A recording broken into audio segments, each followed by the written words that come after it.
meeting the Gloucester County Board of Supervisors to order. Ms. Cronin, will you call the roll?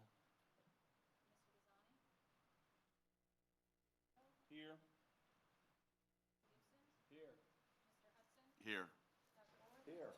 Mr. Smith? Here. Mr. Nicosia? Here. You have four.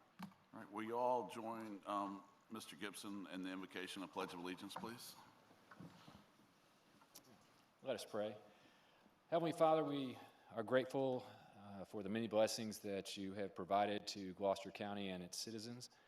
I pray that you grant us wisdom in our deliberations tonight and give us a spirit of cooperation and goodwill as we debate the budget and form a budget that will best serve our citizens. I pray for your protection over our schools, our law enforcement officers, our fire and rescue volunteers, and those serving in harm's way in the military. We ask for your continued blessing over Gloucester County. I pray these things in Jesus' name. Amen. Amen. I pledge allegiance to the flag of the United States of America and to the republic for which it stands, one nation, under God, indivisible, with liberty and justice for all.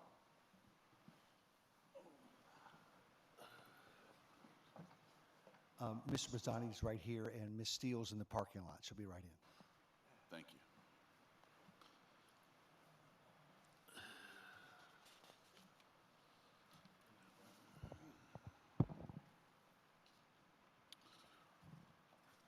On behalf of Gloucester County Board of Supervisors, I'd like to welcome everyone that's come out tonight. We've got a public hearing tonight, or two public hearings on the proposed fiscal year 25 budget and the tax rates to be considered for the budget. Ms. Steele will combine the budget and tax rates into one single presentation, followed by two public hearings on those topics. It should be noted that the two separate and distinct public hearings tonight, one for the budget itself and one for the tax rates. Those wishing to speak are asked to separate the topics and comment only on the specific matters contemplated in each respective hearing.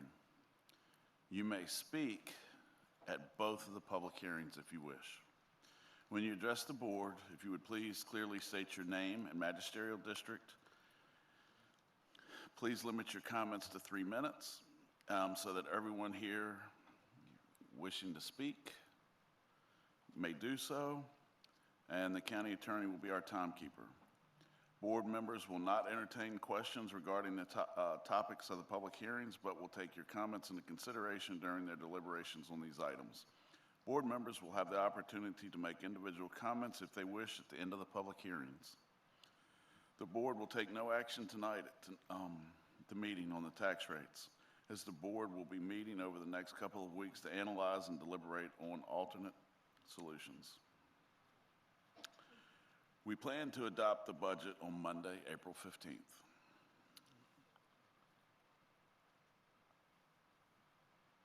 Right? You sure? Okay. Ms. Steele, would you please make your presentation? You can sit right there, and if you use the clicker. My apologies. There's a very wise saying, don't drink and drive. Starbucks. Doesn't matter what you're drinking.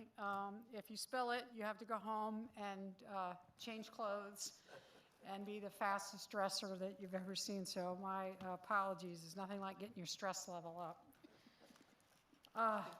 Appreciate the opportunity to go over the budget, not only with the board again to refresh our memories, but also with members of the public who may or may not have had a chance to view it at this point.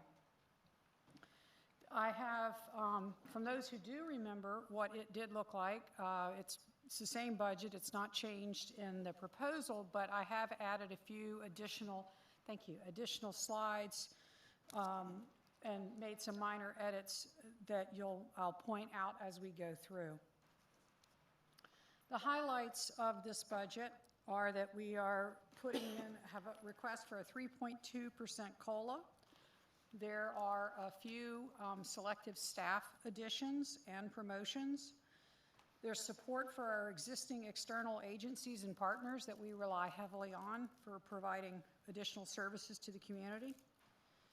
And the budget also incorporates no tax increase. It has level funding for the schools, and has an increase of 12% projected for our health insurance, and this is one of the things that as we move further in the process, we'll have more firm figures on that, hope to. And we have an increase planned for the county administrator's contingency up to $500,000. And one of the changes that I meant to make that I didn't, where it says nearly $1 million in tax relief, you'll see on a further slide that it is now more than $1 million in tax relief. And in order to balance the budget, unfortunately, we have to use one-time funds to make that happen. I also have selected and increased fees that are shown at the very end that we'll discuss briefly, but they are not included in any of the budget figures. So start out with a reminder of where we are, where we've been and where we are on our assessments and our tax rates. And the colors designate when the budget was, when it was an assessment year and whether the budget was equalized or not, if they're included an increase secondary that's there, and also in blue where tax increases occurred. So the proposed budget, as I stated, is for a flat rate, no increase at 0.583. A penny this year will be worth $574,100 in additional revenue. This is the same slide that I presented originally, and noting that our tax rate is considerably lower than our neighbors, and also noting that there are other services that are offered by some of these localities that we don't offer, and the fact that we do not have to pay for trash service the way that other localities do because of our contract with Waste Management.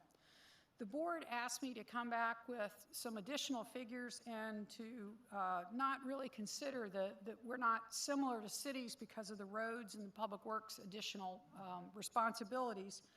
So I provided a comparison, as I was requested, of what would it be if Gloucester County had to pay for a full-time paid fire and rescue staff. And we looked at James City County, York County, Isle of Wight, and New Kent as comparables and noted out their square miles, their household size, their population, and what their current budget is, including operating and capital. And when considering all of those things, this budget shows you the low to the high, where it is in orange at 0.629 would be if we had the lowest possible comparison, and then up to the highest at 0.69. And this validates what we've known, is that GVFR and AVFR save the county millions of dollars annually from taxes that would have to go for those services. And in looking at the categories of what other localities are paying per person in their population, or per household, or per square mile, or just the average of the ones that we comp with, it would be somewhere between 5 cents and 11 cents more annually on the tax rate to have a paid fire and rescue department. So that, again, is very affirming of what we all want to see as a continued volunteer department. The next slide is one that has been modified. The 2024 figures for tax relief are noted in gray because they are ongoing. When the Commissioner of Revenue came and spoke to you, she expressed how there was already a change in the number of veterans that had applied since the time that I had prepared the original budget. So at this point, the figures are shown. Again, we're predicting where we think we're going to be in 24 and predicting to hold steady for next year. But the total amount of revenue reduction that we are facing, which is extremely significant as to why we have some budget constraints this year, in 8 years, the amount of relief has gone up 143%. And again, it may be more because it's not June 30th yet. Personal property taxes, again, we're on the far end, the low end, but as the Commissioner of Revenue stated, there are different ways that cars are valued, and I think what I'd like to do next year is make sure that we're comparing, again, apples to apples to make sure we look at the localities that value the cars the same way that we do. For compensation, noting again that we have risk of staff that are eligible to retire. 11% could retire right now and could walk out the door. By 2029, that number is going to be up to 24%. So almost 1 in 4 people would be eligible to retire. And when these seasoned staff members leave, they leave with a whole lot of institutional knowledge. On the other side, we have almost half of our staff has only been with the county for less than 5 years. So we have a lot of newer staff that are on the learning curve. Not that it takes that long, but there is a difference between somebody who's been around more than 5 years and the experiences that they've had. Hopefully we will keep these people, and that's the intent of all this. And as would be expected, the highest turnover and the numbers with the people with a limited experience is most prominent in the Sheriff's Department and also the Department of Social Services. The proposed personnel changes, again, the 3.2, you can see the cost of that. We have 3.5 new positions, and that's detailed on the next slide. And then there's select career track adjustments. This is one of the ways that we're really working on our retention, is to define how people can get up the career ladder. Some of the departments, like the Sheriff's Department and Utilities, have things better organized and built in than some of the other departments, and we're working on that. The positions in green are the ones that are included in the budget. The rest of them are not. Many of them, I think it's pretty obvious to why they would be asked for. We've talked a lot about building inspectors and zoning inspectors and the time that it takes.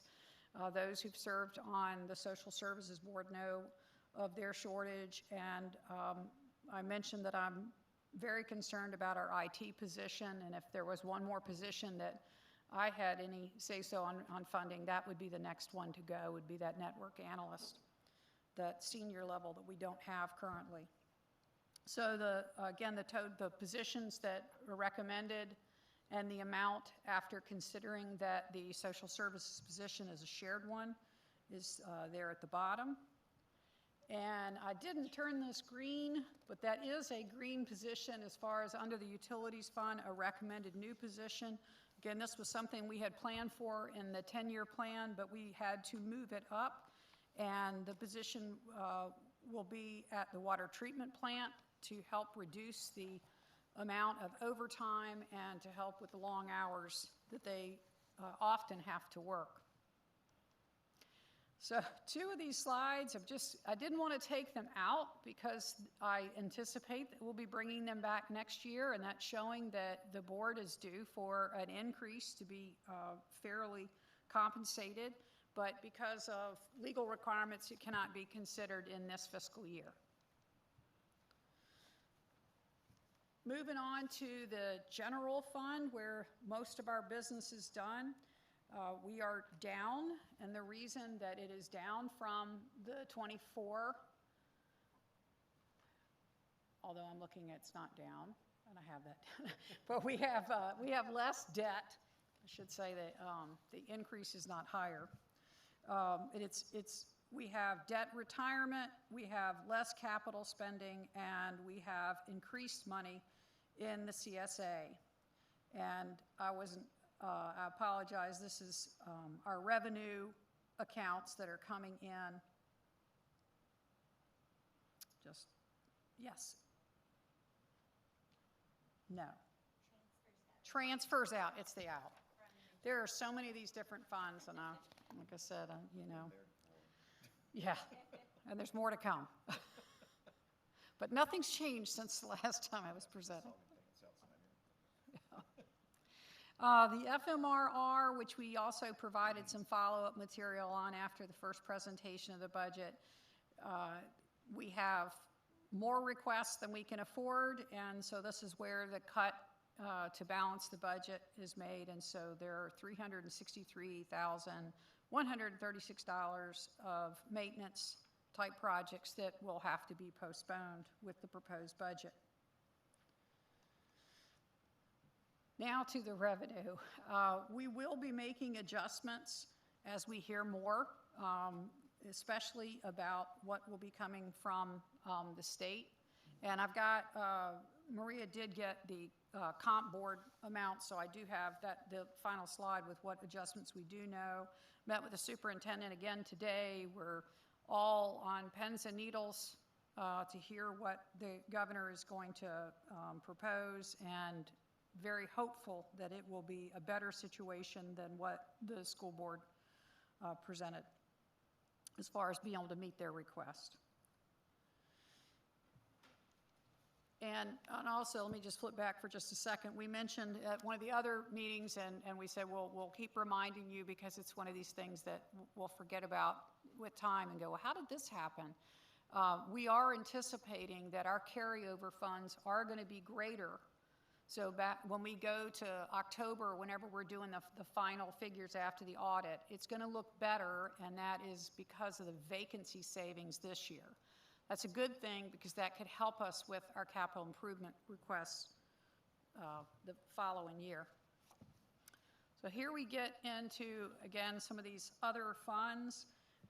With the schools, this chart shows their cafeteria and special education, but the part that is circled is our local transfer, and that is level funding at $30.4 million.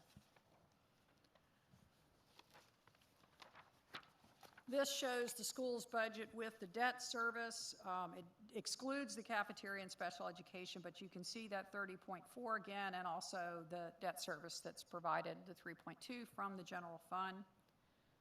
I think we've about beat this slide to death, but it's still in there and just shows that enrollment has been changing. We're looking at 4,800. And you also, for next year, it's what they were counting on, and you're also aware that the school board's budget does include a number of position changes based on ESSER funds, attrition, ESSER funds going away, attrition, and enrollment numbers. Social services, again, that full-time position, the $80,000 would be split, as has been discussed, between Matthews and Middlesex counties and Gloucester. And the Children's Service Act is where we have an increase, and it's a good thing because we did have to come back to the board for an extra appropriation this current year of over $600,000, so having more state money will hopefully prevent that from having to happen again. We're banking on that.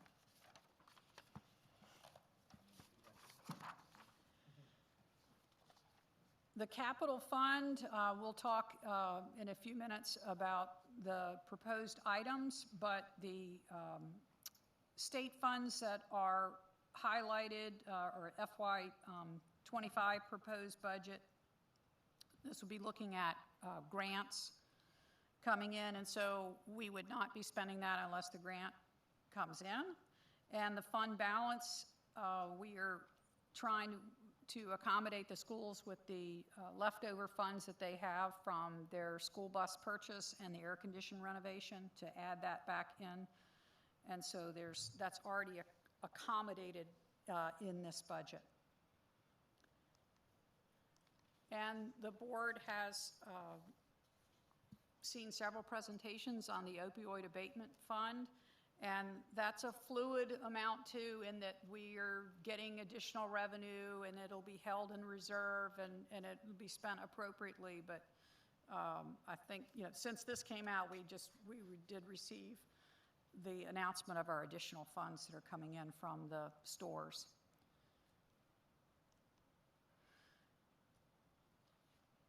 With the debt service funds, you can see how the amounts are listed in the school sales tax there.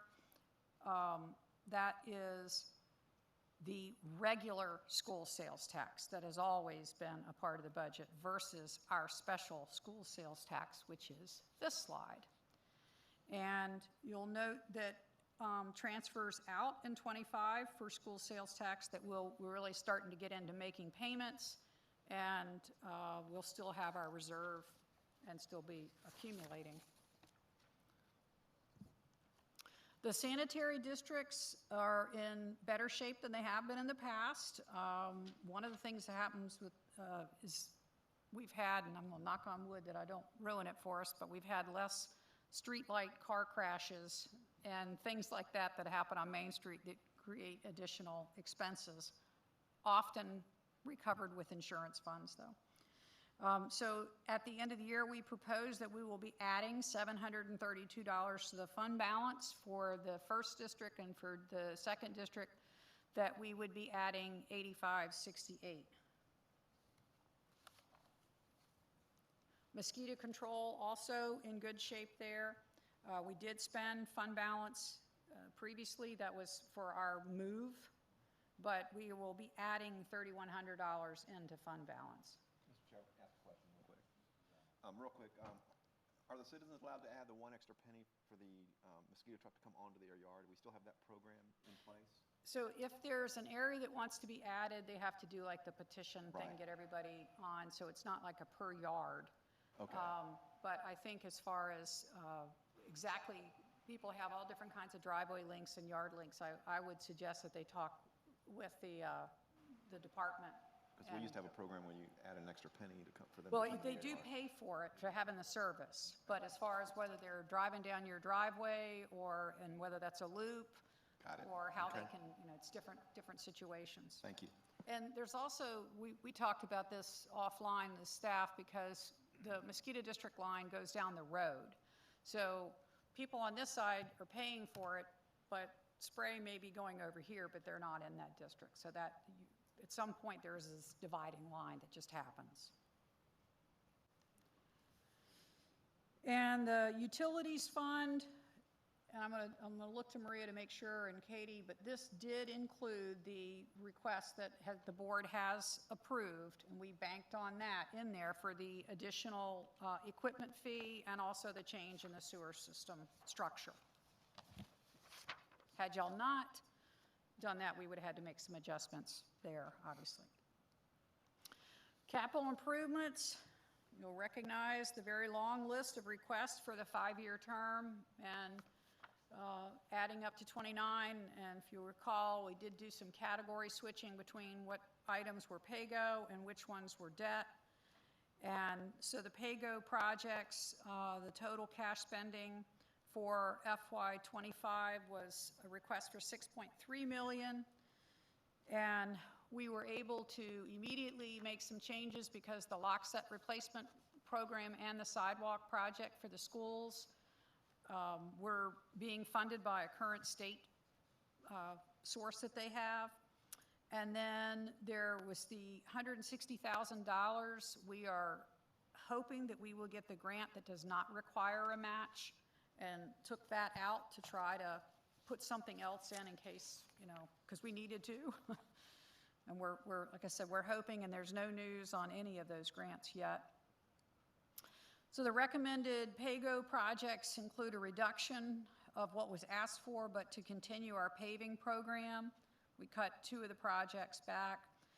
The building 4 continued work there, which everything, again, knock on wood, has been going very well. And we look forward to having that building added fully into our ability to furnish and staff it, which hasn't been done for many years.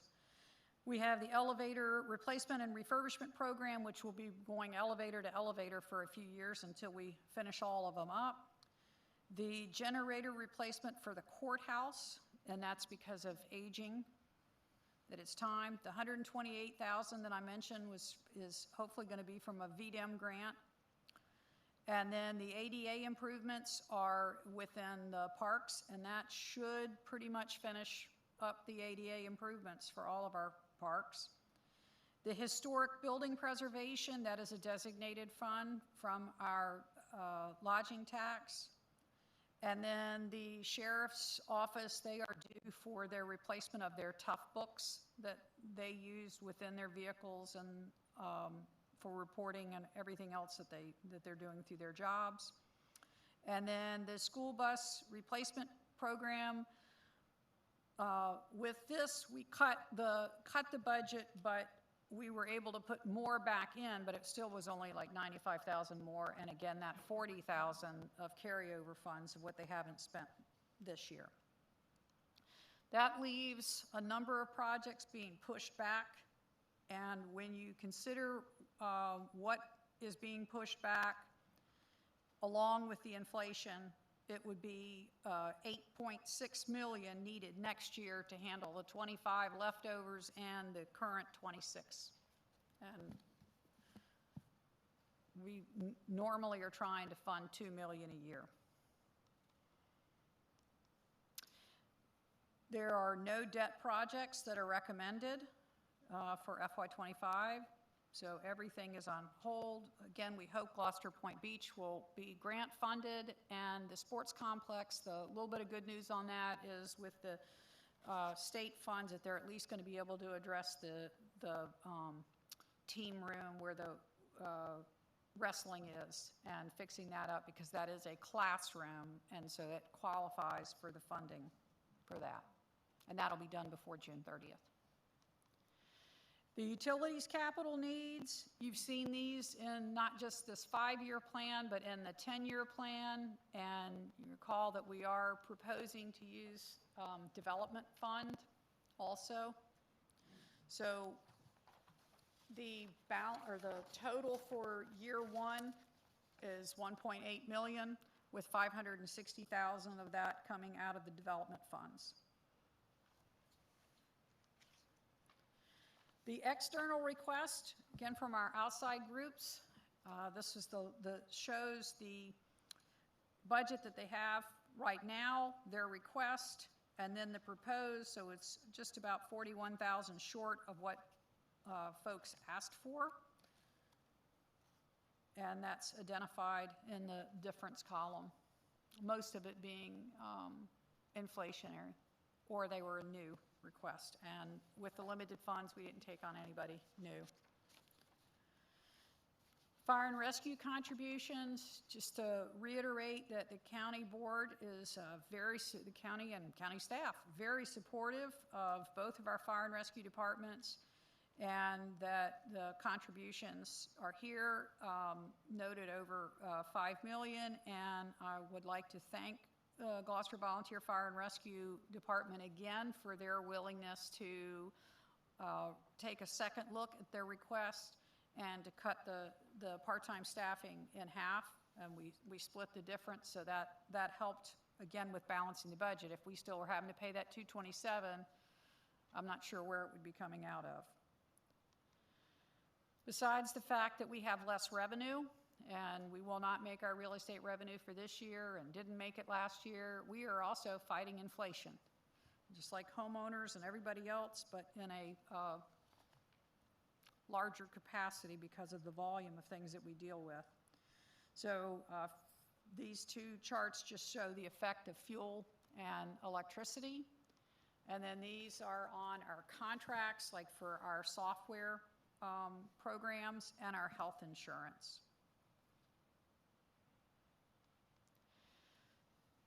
In order to balance the budget, I mentioned the use of one-time funds. So there's $275,000 in the proceeds from the sale of the county garage. And then we had funds in for the radio project, so it's using a portion of that. And then we also are taking up, so we have to take from the fund balance to put aside for the $500,000 for the county administrator contingency, which I very much hope will get returned in whole or for the most. The reduced expenses, the FMRR I've already mentioned, and then level funding of the schools and civic groups. When I presented this, I wasn't sure what the tax rate was going to be set for advertising, but the board still has to evaluate the budget, and there may be changes that you all want to make. And if we were looking at making, right now, there is no additional fund to help with this, but if there were any switches, these are the things that I was hoping we could somehow find additional funds for. And besides those listed was the additional staff positions that were also left out of the budget. The tax rate, as it's advertised in our board packet. Now here's the new slide. This is what we know to date, changes to the budget. We've discussed that we removed the 2264 for the total of the Board of Supervisors raises. It also came to our attention after the budget was put together that there's an increase in a software contract for the Commonwealth Attorney, and that's going to be a $600 increase. Very good news that the State Comp Board figures that came in, which are based on what the General Assembly passed, so we have to see, the governor could take the raises back down, but the General Assembly had the 3%, and so our portion of that, we would have an increase of there's a typo, 183,000 and change. And then the veterans relief that grew from the time that we put the budget together to just the end of March we're going to have $171,570 less in revenue. So you can see we had 306 applicants in FY23, and we're already at 381. Which is a 25% increase. And I think that we just keep making the point that this is a change to our budget and the way that it's gone in the last few years, and that it's extremely worthwhile causes and programs, and it has to be made up for by the rest of the county citizens with their tax rate. At least that's my opinion. So the net budget difference, which does not impact the proposed budget, is an additional $10,003 in revenue. Budget calendar, we are here on March 27th with the last check mark, and there are 2 possible work sessions, and the budget adoption, as Mr. Hudson said, scheduled for April 15th. And the comment about the focus sessions, if there's anybody else that you would like to hear from, then we'll be glad to make those arrangements for the upcoming sessions. And then I'll just finish up with, these are the same fees that we suggested an increase. There are 5 fees that we're looking at increasing in addition to the one that the board already made an increase on. These are 5 fees. I didn't count how many there are, but there are probably 25 different fees that are collected in planning and zoning and environmental.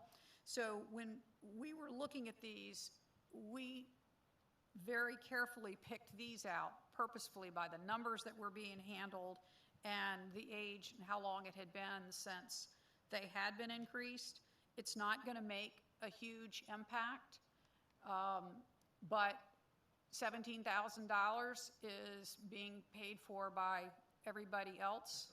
You know, if we don't raise this, let me take that back. We didn't put this in the budget, so it's not there yet. But the people who are paying for these permits that cost more, it's being paid for by all the constituency. And a lot of the people that are coming in for permits are developers who, it's not just the homeowners that we think of. It's developers, it's attorneys, it's others that are paying these fees, and I'm sure that they could be passed on and will get passed on. And that also includes the 2% levy being paid, and even if the board decides not to raise any fees, I would strongly recommend that we adopt the same policy that every other locality around us has of charging that just like a sales tax. It's a levy that the state requires, and that we have the customer pay that percent.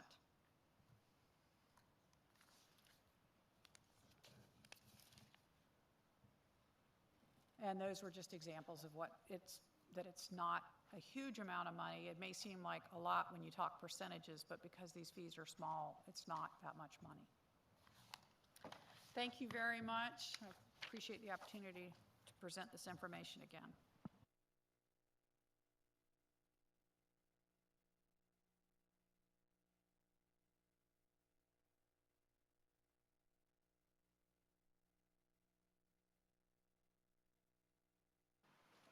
On page 13, can we double check the net cost to the county for the 3.5 positions?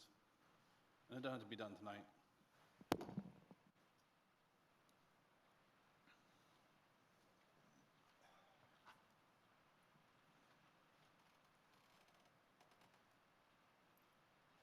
Okay. All right, we'll open the public hearing on the proposed budget as presented by Ms. Steele for fiscal year 2025. If anyone would like to speak on it, come up, state your name, magisterial district.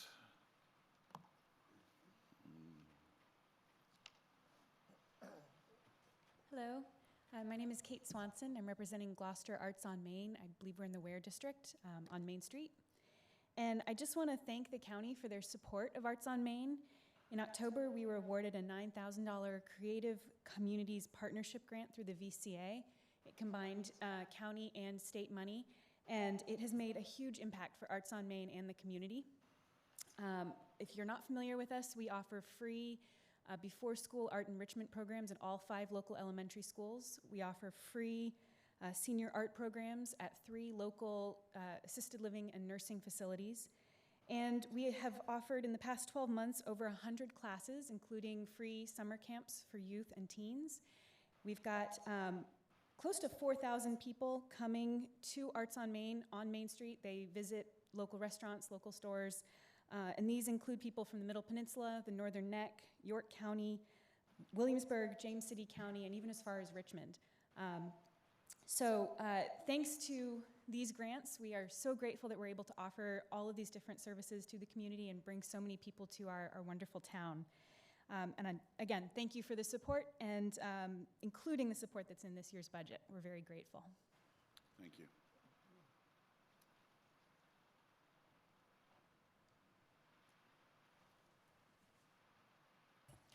Good evening to you all. I'm Arlene Armentor with Gloucester Matthews Care Clinic. We're located at 6031 Industrial Drive here in Gloucester. And on behalf of our board and our staff, and most importantly, the friends and neighbors that we serve, I want to thank you all for the county's support of our work. I'm here to ask for your continued support of the amount that's in this year's budget. Last year in 2023, our clinic served 467 patients, which was an increase of 11% over the year before. These 467 patients received over 2,300 medical, dental, and behavioral health visits with our providers, and they also received over 6,300 30-day prescription drugs. So thanks to our care partners like Riverside Walter Reed, a lot of the specialists in the community, our patients received both on-site and off-site care valued at $4 million, which means that for every dollar invested by the county or invested by other donors, your investment results in $4 worth of care and medications returned to the community.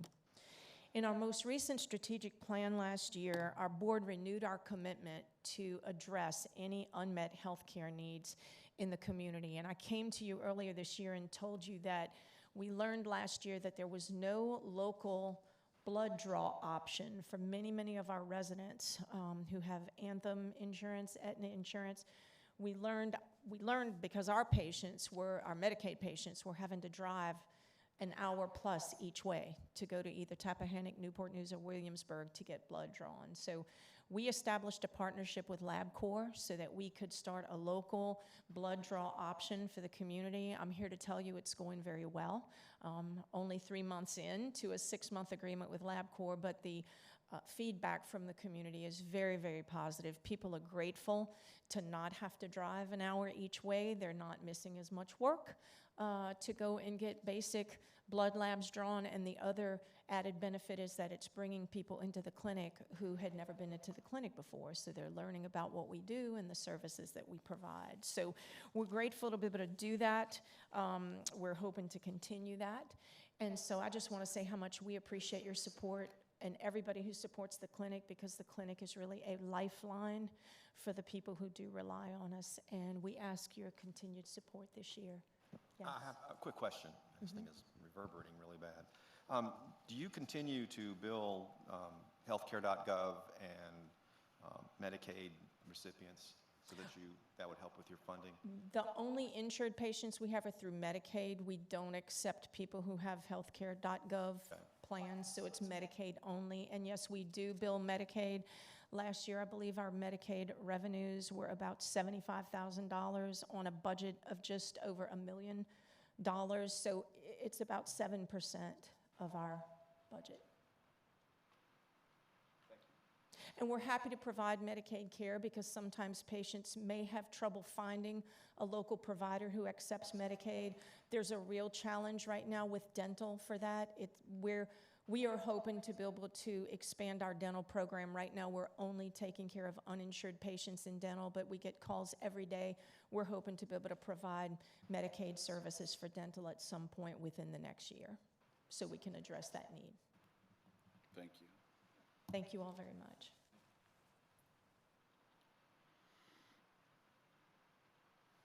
Would anyone else like to come up and speak?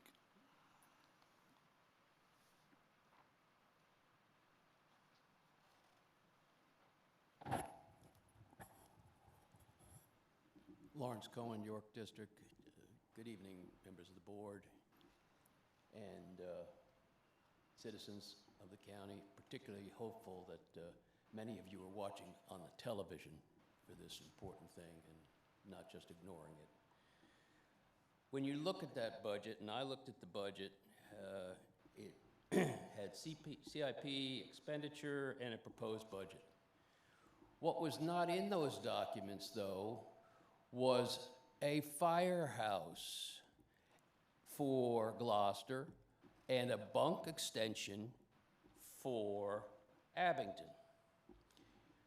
Early in 2023, this board and the administration was saying, we need this, we're going to help you, Gloucester, put those together. The county advised the citizens that there was going to be a new firehouse and the bunkhouse expansion in Abington. There was strong citizen support for that.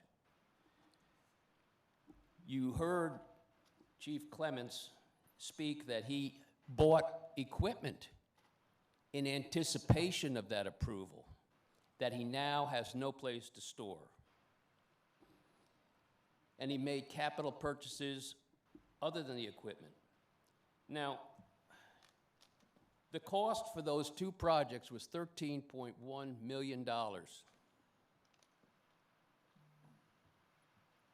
Neither the county nor anyone from this board made clear to the people that if that fire project, which was entitled to use low-cost federal funds, was taken out of the referendum that this group proposed, we would have low-cost federal funding for that need, not that want, that need. Instead, we have a lot of these wants in the CIP projects, ones that were rejected by 60% of the county. You need to step up to the mistake you made. You need to start looking at this budget proposal to cut out things that will allow you to keep your word to the citizens of this county and put those needed fire resources up as soon as possible. Thank you. Thank you, Mr. Cohen. Ms. Cronin, do we have any emails or phone calls? We did not, Mr. Chair. Thank you. All right. No one else would like to speak? We'll close the public hearing on the proposed fiscal year 25 budget. And we'll open, or any discussion from us? on the budget? All right, well, let's open the public hearing on the proposed tax levies for fiscal year, or for calendar year, fiscal year 25. Calendar year 24, however you look at it. It's next year.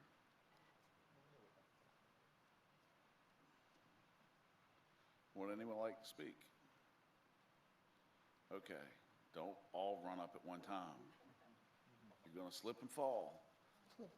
Ms. Cronin? No, Mr. Chair. Thank you. Last call. Okay, we'll close the public hearing on the tax levies. Would anyone else like, let's move to public comment, or board comments. Anyone like to say something? Not regarding the budget, but I do have something I'd like to say, Mr. Chair. Mr. Crisco? I just want to take a second here for my board members, if you're unaware. Last week, there was a statewide call for some brush fires and forest fires out in the western part of the state, involving 3 different counties. I just want to make my board members aware that we had 2 volunteers and a brush truck from each, one from Gloucester, one from Abingdon, Mr. Joe Linderman and Chris Potter from Gloucester, Mr. McNeely, Paul McNeely and Gary Van Orden from Abingdon, went up to support those localities during the statewide call for mutual aid. So I just wanted to make my board members aware that we did send help out to, and I think they were in Rappahannock County when they went out, which is where Mr. Curry is currently serving, so. Should let him burn. Anyone else like to talk on the 2 public hearings, the budget in general, or anything else?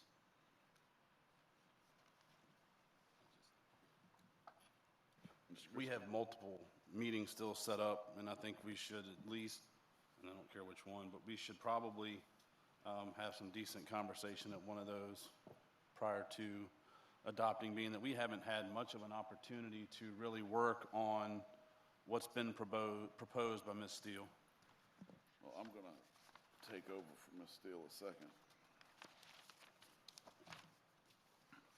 Our next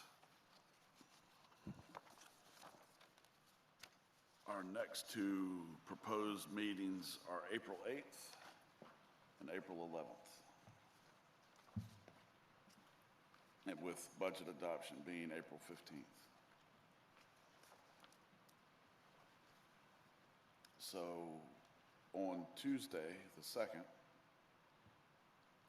let's determine, or since 2 of us won't be here, when would be the y'all's suggested meeting, the 8th or the 11th?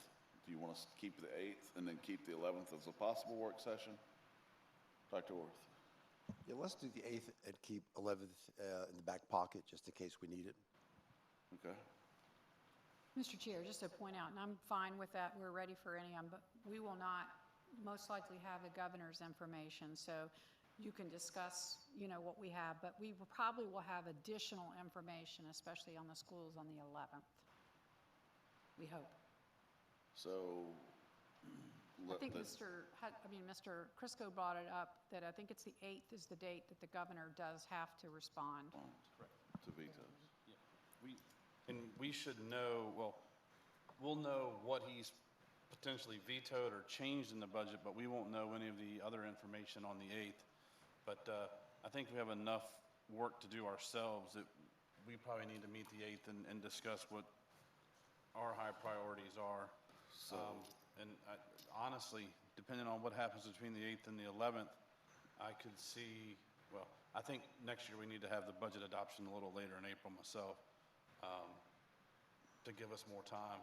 I know it was last year or the year before we actually pushed back our adoption, trying to get better information because they seem to be pretty tight-lipped up there in Richmond at times. And I think we also discussed looking at the calendar as to when we would want to discuss the schools, followed by a number of other meetings so that, we are able to entertain concerns from the school before we adopt an advertised budget for next year.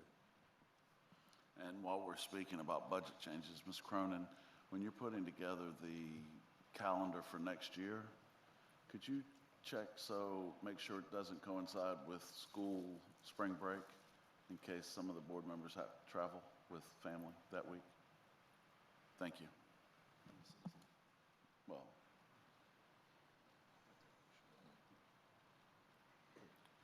Ms. Steele, just a question. When's the latest date that schools need to know from us their budget because of the contracts that they have to let out so that we can include that in the deliberations about when we have a final adoption? I think it was somewhere in May or June 1st or something like that. May 15th, I think, is the date that. Okay. I believe that's what Mr. Wilmot's told us for a few years. Mr. Gibson. Thank you, Mr. Chair. Just while Ms. Swanson and Ms. Armentor are still here, I just wanted to recognize both of your organizations. First, Ms. Swanson, the Arts on Main just does an amazing job for the cultural enrichment of our citizens, our youth, our seniors, and you just provide such a needed benefit for our county, so thank you. And then Ms. Armentor, I really appreciate the work that the Care Clinic does. There are so many citizens who fall between the cracks and they either don't have insurance. I was just working with a client today and she has Medicaid and she says she has to travel. She has no transportation to get to her doctor in Newport News. She's running out of options. She needs care and she's going to be giving the clinic a call. But I think that it's just a really valuable service for our county and I know we all appreciate it. So thank you.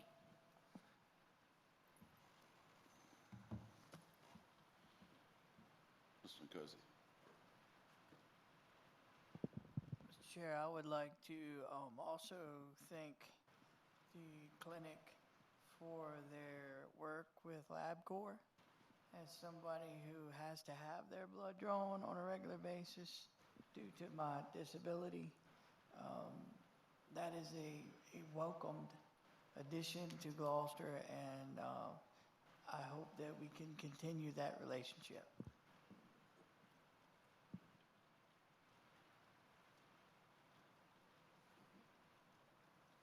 Okay. Well, since we've reviewed the budget adoption schedule, there's only one other item on the agenda. So moved, Mr. Chair. Second? Second, Mr. Chair. All in favor? Aye. Meeting adjourned.